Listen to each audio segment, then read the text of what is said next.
ഒരു പിടി സിനിമാ വാർത്തകളുമായിട്ടാണ് ഇന്നത്തെ റിവേഴ്സ് ക്ലാപ്പ്. അപ്പോൾ നമുക്ക് നേരെ വീഡിയോയിലേക്ക് കിടക്കാം. മഞ്ഞുമൽ ബോയ്സ് അങ്ങനെ ചരിത്രം കുറിച്ചിരിക്കുകയാണ്. വേൾഡ് വൈഡ് ബോക്സ് ഓഫീസിൽ നിന്നും ഏറ്റവും കൂടുതൽ കളക്ഷൻ നേടിയ മലയാള സിനിമ എന്ന റെക്കോർഡ് ഇനി മഞ്ഞുമൽ ബോയ്സിന് സ്വന്തം.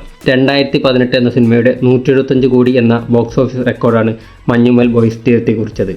ഇങ്ങനെ പോവുകയാണെങ്കിൽ 200 കോടിക്ക് മുകളിൽ ചിത്രത്തിന്റെ കളക്ഷൻ വരും എന്നാണ് മനസ്സിലാക്കാൻ കഴിയുന്നത്. തമിഴ്നാട്ടിൽ നിന്നും മികച്ച കളക്ഷനാണ് സിനിമയ്ക്ക് ഇപ്പോഴും ലഭിച്ചുകൊണ്ടിരിക്കുന്നത്. മമ്മൂക്ക ആരാധകർ ഏറെ കാത്തിരിക്കുന്ന കോമഡി ആക്ഷൻ ഫിലിം ടർബോയുടെ റിലീസ് ഡേറ്റ് ഒഫീഷ്യലി പ്രഖ്യാപിച്ചിരിക്കുകയാണ്. മിഥുൻ മാനുവൽ തോമസിന്റെ രചനയിൽ വൈശാഖ് ഡയറക്ട് ചെയ്യുന്ന ഈ മാസ് മസാല ചിത്രം മെയ് 9 റിലീസ് ചെയ്യും.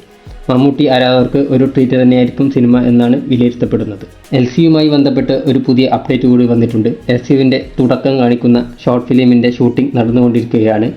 കാളിദാസ് ജയറാം, നരേൻ അർജുൻദാസ് തുടങ്ങിയവർ ഇതിൻ്റെ ഭാഗമാകും. ലോകേഷ് കനകരാജ് തന്നെയാണ് ഷോർട്ട് ഫിലിം ഡയറക്റ്റ് ചെയ്യുന്നത്. OTT വഴിയായിരിക്കും ഇതിൻ്റെ റിലീസ് ഉണ്ടാവുക എന്നാണ് അറിയാൻ കഴിയുന്നത്. മമ്മൂക്കയുടെ പീരിയോഡിക് ഹൊറർ ത്രില്ലർ ചിത്രമായ ഭ്രമയുഗം OTT സ്ട്രീമിംഗ് ആരംഭിച്ചിരിക്കുകയാണ്. സോണി ലിവിലൂടെയാണ് ചിത്രം സ്ട്രീം ചെയ്യുന്നത്. തിയേറ്ററിൽ നിന്നും മികച്ച വിജയം നേടിയ ചിത്രം വേൾഡ് വൈഡ് ബോക്സ് ഓഫീസിൽ നിന്നും 70 കോടിക്കടുത്ത് കളക്ട് ചെയ്തിരുന്നു. ഇതുകൂടാതെ ബിജു മേനോൻ ചിത്രം തുണ്ടും നെറ്റ്ഫ്ലിക്സിലൂടെ സ്ട്രീമിംഗ് ആരംഭിച്ചിട്ടുണ്ട്.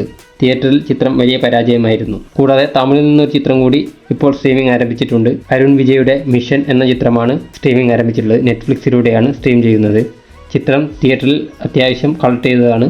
കൂടാതെ മികച്ച അഭിപ്രായം നേടിയ ചിത്രമായിരുന്നു മിഷൻ. മലയാളി പ്രേക്ഷകർ ഏറെ കാത്തിരിക്കുന്ന പൃഥ്വിയുടെ ആടുജീവിതം മാർച്ച് 28 റിലീസ് ചെയ്യും. ചിത്രത്തിൻ്റെ ട്രെയിലർ ഓൾറെഡി റിലീസ് ചെയ്തിട്ടുണ്ട്. ചിത്രത്തിന് വലിയ പ്രൊമോഷൻ പരിപാടികളാണ് നടന്നുകൊണ്ടിരിക്കുന്നത്. ഒരു മികച്ച തിയേറ്റർ അനുഭവമായിരിക്കും ആടുജീവിതം എന്ന് പ്രതീക്ഷിക്കാം. എന്തായാലും കൂടുതൽ വാർത്തകളുമായിട്ട് വീണ്ടും വരാം.